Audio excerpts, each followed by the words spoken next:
The Lost Dog. It was a bright morning in a small town. The sun was shining, and the birds were singing. Tom, a boy of 10 years old, woke up with a big smile. He loved mornings because he could play outside. Most of all, he loved mornings because of his dog, Max. Tom and Max were best friends. Max was a small brown dog with big ears. He always wagged his tail when he saw Tom. They played together every day after school. Tom felt Max was more like a brother than a pet. That morning, Tom went outside with Max. They ran around the garden, chasing each other. Max barked happily and jumped up and down. Tom laughed so much his stomach hurt. It was a good day, and Tom did not know trouble was coming. Tom's mother called him from the kitchen. "Tom, come and eat your breakfast," she said. Tom ran inside the house, leaving the gate open. Max stayed outside, sniffing the grass. The little dog saw a butterfly fly by. Max loved chasing things. He barked at the butterfly and ran after it. The butterfly flew over the fence and down the street.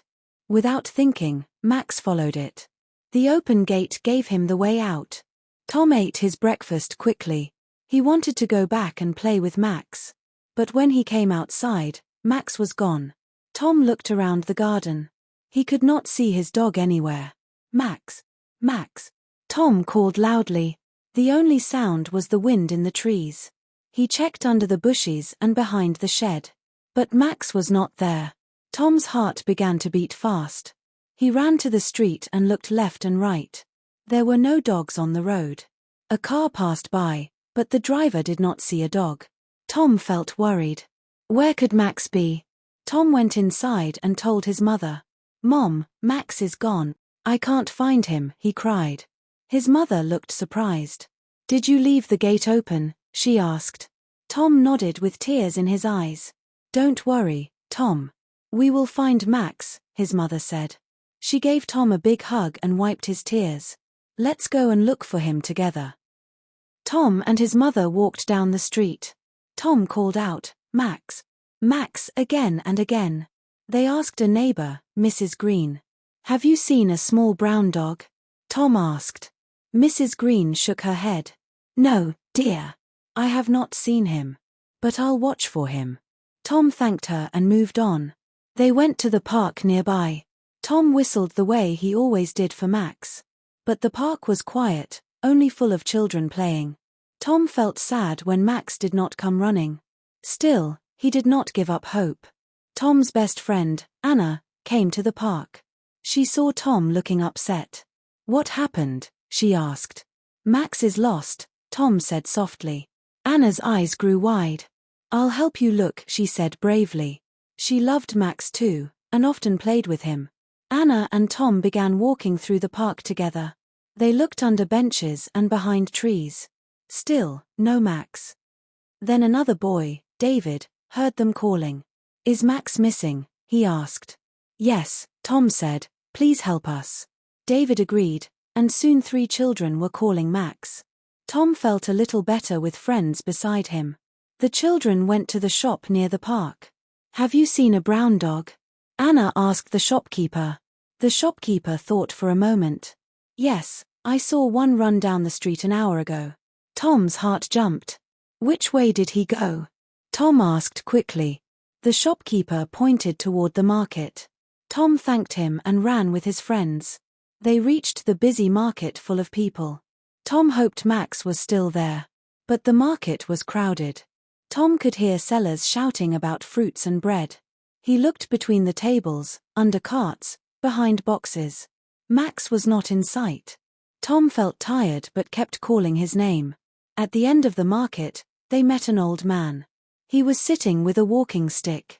"Excuse me," Tom said politely. "Have you seen a small dog?" The man smiled kindly. "Yes, I saw a dog like that," he said. He ran toward the river, barking at the water. Tom's eyes grew bright with hope. "Thank you, sir," he said. The children ran toward the river. The river was not far away. Tom loved going there with Max. Max liked the smell of fish and the cool water. Tom felt sure they were close. He prayed Max was safe. The children reached the riverbank. They looked around but saw no dog. The water moved slowly, shining in the sun. Birds flew above, singing loudly. But Max was not there. Tom walked along the river path. He called out again and again. Finally, he saw small paw prints in the mud. "Look!" Tom shouted. "These must be Max's prints." The children followed the prints down the path. They went past tall grass and wildflowers. Suddenly, they heard barking in the distance. Tom's face lit up. "That's Max," he cried. The barking grew louder as they ran. Tom's legs felt tired, but his heart was strong. He pushed through the grass with Anna and David. At last, they reached a small wooden bridge. And under the bridge was Max. The little dog was stuck between two pieces of wood. He barked and wagged his tail when he saw Tom. "Max!" Tom shouted with joy. He bent down to reach his dog. But Max could not get out. Tom pulled gently on Max's body. Anna helped by holding the wood. Max cried a little, but he trusted Tom. With one big pull, Max was free. Tom hugged him tightly. Tom's eyes filled with happy tears. "You're safe now, Max," he whispered. Max licked his face and wagged his tail. Anna and David laughed with joy. They were glad the dog was safe. The children walked back to town together. Max walked proudly beside Tom.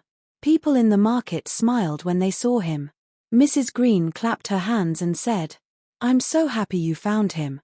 When Tom reached home, his mother hugged him. "I'm proud of you for not giving up," she said. Tom smiled, still holding Max.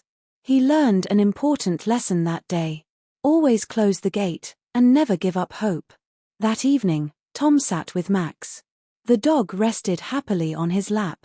Tom looked into his brown eyes. "I promise I will never lose you again," Tom said. Max wagged his tail as if he understood. Tom told Max about the whole adventure. He told him about Anna and David helping. He told him about the old man at the market. Max listened quietly, tilting his head. It felt like Max was part of the story too. From that day, Tom was more careful. He always checked the gate. He never let Max run alone. He wanted Max safe forever. Because Max was not just a dog, he was family. Tom's story spread in the town. Other children heard about Max getting lost. They learned from Tom's mistake. Everyone began to take more care of their pets. They wanted to keep them safe too. Anna told her parents about the adventure. She was proud to help her friend. David told his little sister the story. She clapped her hands and said, "Good job." The town felt closer after the search. Tom went to bed that night feeling happy. Max lay at his feet, safe and sound. The boy closed his eyes with a smile. He dreamed of playing with Max in the sun. It was the best ending he could wish for.